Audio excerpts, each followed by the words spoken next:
now we're going to do art? Yes. All right. So let's talk about some of this art that you've got. These pages, these art pages. We'll start here. Start with the Batman Yes, splash. yes. Well, this is just, well, if you love Tom Mandrake, you can't do better than this. You know, somebody holding up a shrunken head splash page. I've always been a huge fan of Tom Mandrake's work, and so I have a lot of his stuff. But right now, I'm just thinning out the art collection, and I thought this would be a nice one for for Tom Mandrake or a Batman fan. Actually. Yeah, absolutely. So I think we had another. Yeah, isn't this another Mandrake? Moon Knight. And we had another Mandrake from Moon Knight right there, which is amazingly It's funny, you look at detailed. that and it's like, replace Spectre. And it's Mandrake. Yep, exactly. So, yeah, we've got some Tom Mandrake there. These, I just love. And kind of a long story, not too long a story, but this is, the artist is Paul Norris. And these are all from pulps that he did, illustrations of pulps. And when he was still alive, because this is what I'm willing to get rid of. I've got about 40 more that are all just the mostly hard-boiled detective stuff. And what I did was I got them all scanned, and he was living in Orange County at the time, and I mailed them all to him, all the scans, and he wrote me back the nicest letter, thanking me, reminding me that he also did Brick Bradford, Yeah, sure. which was huge. Not to mention, created Aquaman. He created Sandman. He created Aquaman and Sandman. Yeah, I didn't know he created Sandman. Yes, he did. So he's just great. And he created Roy Harper, Speedy. I didn't know that. Yes, he did. I knew he was Aquaman's co-creator, but I didn't realize. Yeah, and he said when he wrote me back the letter, he said he had not seen these things since they left his desk, because the way they work then, he said literally, he's painting, and as soon as I'm done, off they go to because the way they work then. And the thing is you see these, there's all these different, most of these are either hard-boiled or they're Westerns. And these, on the bottom, these sort of... Those are a little quote from the story that they would put under so what this art is referring to. Yeah. And when they appeared in the books, they're about this big. So they were really seriously reduced. And one thing I love about it too is you can see he's using everything he can for shading, different kinds of shades, doing blue, some blue line there. Here he's actually using the chemicals that you can paint in to get so this would actually print darker. Yeah. But lots of great stuff and some really, really interesting. Most of these are the hard-boiled ones. I'm trying to find. There's one that I just love. See this one. This is actually a Western from a Dashiell Hammett story. Oh, wow, that's great. So it's just kind of a double, it's just, it makes my decision. I decided I'm going to keep all the hard-boiled stuff. And I have a couple hard-boiled Norris arts that went with Chandler and went with the Dashiell Hammett stories. So kind of covered there, but I always love that. It's just a Western fight that they're having. You just see, you just think about these guys sitting at the desk, just churning these things out. And composition, honestly, yes, it seems easy, but a guy looking at a photo, a guy in the background, hand, all that stuff seems easy, but it's very, and that's very why it's difficult. very difficult. That's why it makes him so great, is he makes it look so easy. Just so a lot of these Westerns, which are from Western pulps, and most of the time on the back they will tell you what the title is and who the author. The only thing, I've never actually been able to find any of the actual pulps that he's appeared in. I know they're King Feature Syndicate, but I've never been able to track them down. Maybe there was somebody that was able to. Well, that's why I keep bringing it hunting. up. That's why I keep bringing it up. I'm like, one of these days, just. That's great. And look, a woman with that kind of. With that she's Joan about to Crawford. throw a punch. Yeah. So just really great stuff. Just classic illustrations. It really is amazing that guys like Kirby and people of that era, they were doing every style. It didn't matter. Yeah. Like, what's the book? It's romance? Okay, we do romance. Hey, exactly. Oh yeah, now I'm creating this guy who breathes underwater. All right, okay, Yeah, I can do great. that. And then I'm gonna go back to this other thing where I'm doing it's a war thing, a war book. Yeah. Kirby's a perfect example because he did everything. And it's funny that even people like John Romita Sr., who I love, did a ton of romance stuff. Yeah. You know, and it's fun to track that stuff down. I'm big enough, you know, that's the thing. I'm an art fan, so it sort of transcends the genre of it, which is, you know, why I have all these Westerns. I have zero interest in Westerns, but I love Paul Norris, so, you know, I wind up having all these. Got some other fun pages, actually. This is from a What If, 26, it's Herb Trimpe. Channeling Kirby. Yes, definitely channeling Kirby, but it's actually, we've got a little Captain America and Red Skull, and even, you know, down at the bottom when you actually look, there's the Falcon, Vision. Iron Man, Wasp, Yellow Jacket. See, I still know my nerd stuff. I have a feeling that if somebody asked you to write an Avengers book, you would figure out a cool idea. Who they are, yeah. First is figuring out that's the toughest thing. Because even every once in a while I want to dip my toe in and see what's going on in comics. And I'll pick up, you know, most of the time I read Remender's Marvel stuff. And I have to call him every time. I'm like, who are these people? What's happening? What's that? And he's explaining, oh, this became this and this and that. You know, you forget that you tune out for 5 minutes during a soap opera and you're done. You know, it takes you forever to figure out what's going on. Let's see, who else we got here? This is, yeah, we already forgot, Herb Novik, actually from a Brave and the Bold story. And we got a little Batman and some boxing going on. Of course. It's so great. I mean, these pages are so great because, you know, I just love the motorcycle comes slamming in there, all the escape, and then the last panel. It's like a little mini story, you know, in one page. And you know, Batman's in the sidecar there.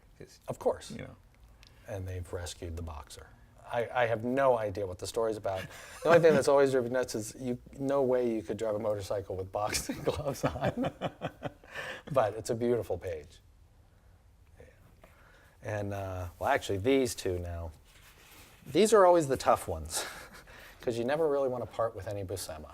Yeah. And this one is just beautiful, John Buscema. I'm not actually sure who did the inks on it, but it might be Tony DeZonga. I believe it might be. Did he ink? It's TD is the initials on the back. But I just noticed it looks like Buscema, and then, you know, this is clearly Buscema, but then face. The heavy ink. The heavy ink there kind of starts looking like Tony stuff a little bit. Yeah, it probably is. So, one thing there. And then this one I thought this was Sal Buscema until I actually finally looked at it at the back, and I was like, no, this is John Buscema. Well, it's a family style. Yeah, Cull the Conqueror page. It really, isn't that amazing how two brothers could have a similar style to the point where you can't recognize it sometimes? Yep. I think that's amazing. I always love the Ron Wilson page, but inked by Joe Sinnott. What you just see is the thing holding up this unbelievable. which says a lot about inking, because, not to say that Ron Wilson isn't great, he's great. Oh. But you take an inker, and all of a sudden, he's trying to do some Mobius stuff. Yeah. And you start to see all the little things and all of the, you know, because that really is European style. That's a sort of Mobius thing, you know, and the thing, in a thing book. Yeah. Well, it's Joe Sinnott. I mean, I'm not a fan of many inkers. I mean, as in, you know, follow inkers, but Joe Sinnott is one of those guys. He made everybody better. Yeah. He made everybody better. And so I just love in his art. This is, how do you say his name? Romeo Tanghal. Romeo Tamio.